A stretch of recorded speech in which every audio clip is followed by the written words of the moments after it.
Shalom, selamat pagi, salam sejahtera bagi saudara yang dikasihi Tuhan. Apa kabar saudara? Semoga baik ya, dan tetaplah penuh semangat pengharapan di dalam Tuhan kita. Bertemu kembali bersama saya Pendeta Mauli Sihaan dalam renungan harian menurut Almanak HKBP. Semoga hari ini hari yang menyenangkan bagi kita, tentu di dalam penyertaan kasih Tuhan di dalam firman-Nya.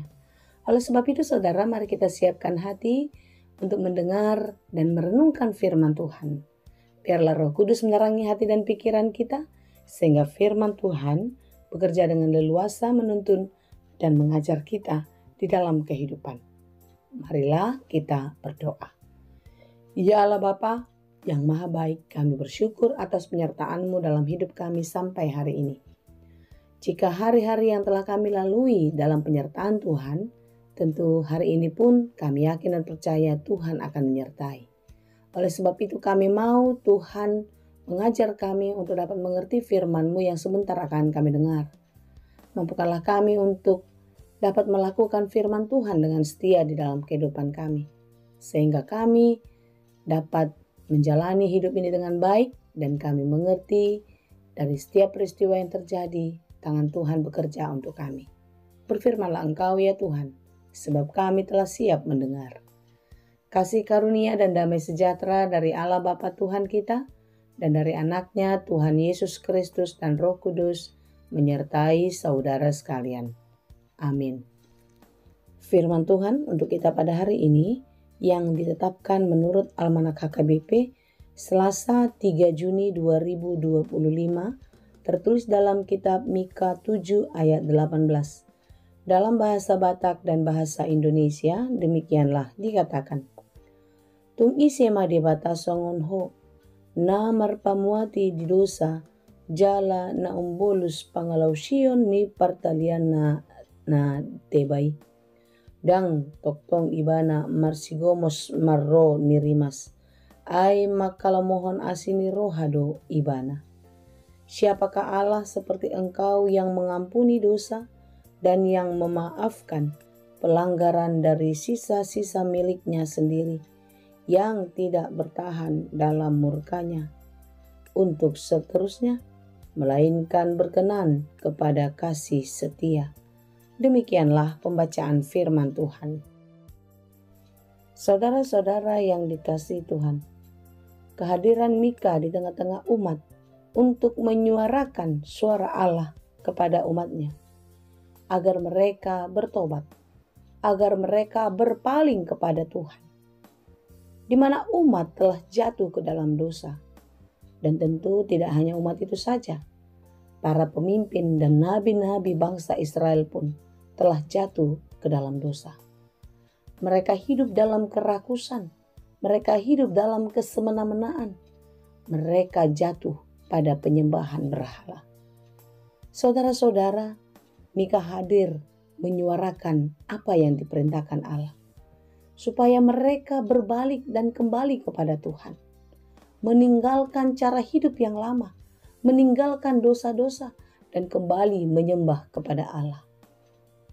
Saudaraku, jika mengingat dosa-dosa umat ini yang telah dilakukan ratusan tahun lamanya, menurut kita manusia, sudah tidak patut untuk diberi pengampunan. Sudah tidak layak mereka mendapatkan belas kasihan.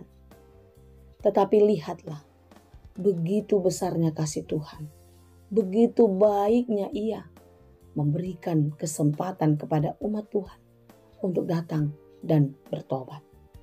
Saudaraku yang dikasihi Tuhan, sebelum mereka dihukum di dalam pembuangan Babel, tentu peringatan Tuhan melalui Nabi Mika sangat jelas dan sangat kuat untuk menyadarkan mereka untuk berpaling kepada Tuhan.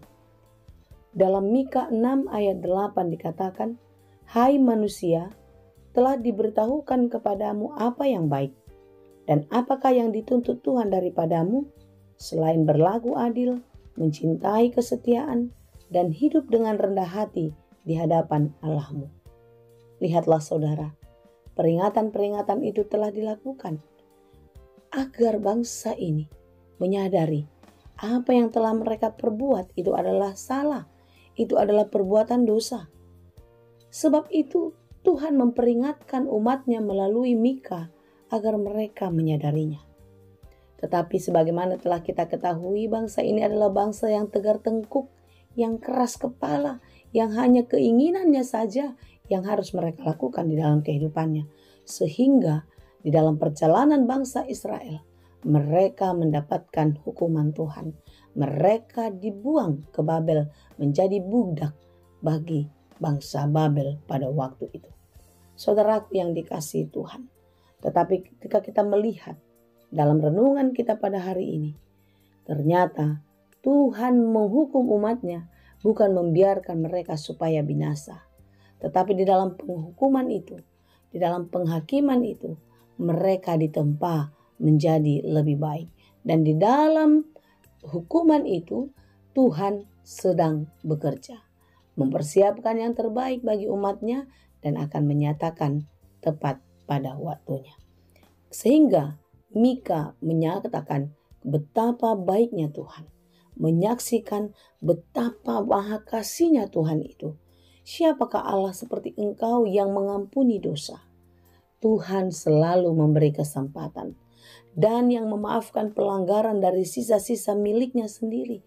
Tuhan Maha Pengampun yang tidak bertahan dalam murkanya untuk seterusnya. Tuhan tidak mendendam, melainkan berkenan kepada kasih setianya. Lihatlah saudara, kasih Tuhan yang begitu besar mengikis kemarahan. Kasih yang begitu besar membuang dendam.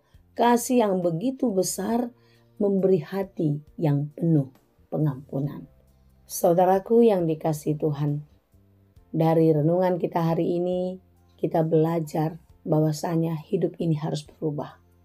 Hidup ini harus menjadi lebih baik karena Tuhan sangat baik kepada kita. Marilah kita berpaling kepadanya dan terus percaya kepada Tuhan. Tuhan Maha Pengampun, Tuhan Maha Pengasih, Dia tidak dendam. Saudaraku, akuilah dosa-dosamu dan datanglah kepada Tuhan.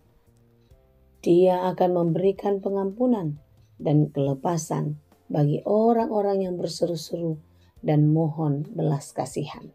Saudaraku yang dikasihi Tuhan, Allah kita adalah Allah yang maha baik, yang maha kasih. Sebab itu, tetaplah setia kepadanya.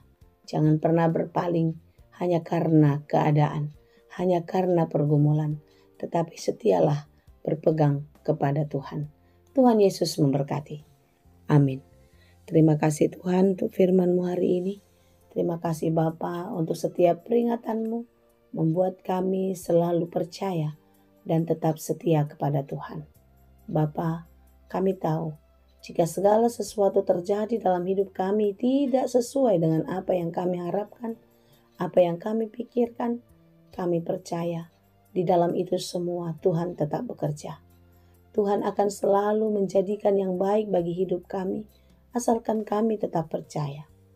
Oleh sebab itu Tuhan, kami mau memuji dan memuliakan Engkau senantiasa dan meletakkan seluruh harapan dan kehidupan kami ke dalam tangan pengasihan-Mu. Jangan biarkan kami yang mengendalikan perjalanan hidup kami, tetapi Tuhanlah yang tetap menjadi Raja yang mengendalikan hidup kami. Terima kasih Tuhan, apapun yang kami kerjakan dan kami rancangkan dalam satu hari ini, Tuhanlah yang menolong kami untuk dapat melakukannya dengan baik, sehingga apa yang kami kerjakan berhasil dan berbuah. Terima kasih Bapa. Berikan kekuatan dan penghiburan bagi saudara-saudara kami yang sedang lemah, yang sedang berduka cita. Biarlah kekuatan yang daripada-Mu menjadi kekuatan bagi mereka untuk tetap kuat dan bertahan. Berikan kesembuhan bagi mereka yang sedang sakit. Pulihkanlah dan sembuhkanlah mereka di dalam kuasa-Mu, sehingga mereka pun tetap melihat betapa kuasanya Engkau atas kehidupan kami. Terima kasih Bapa, kami serahkan seluruh kehidupan kami, seluruh perencanaan kami, hanya di dalam nama Tuhan Yesus Kristus, Juru Selamat kami yang hidup. Anugerah Tuhan kita Yesus Kristus, kasih setia Allah Bapa, dan persekutuan Roh Kudus, itulah kiranya yang menyertai dan memberkati kamu sekalian. Amin.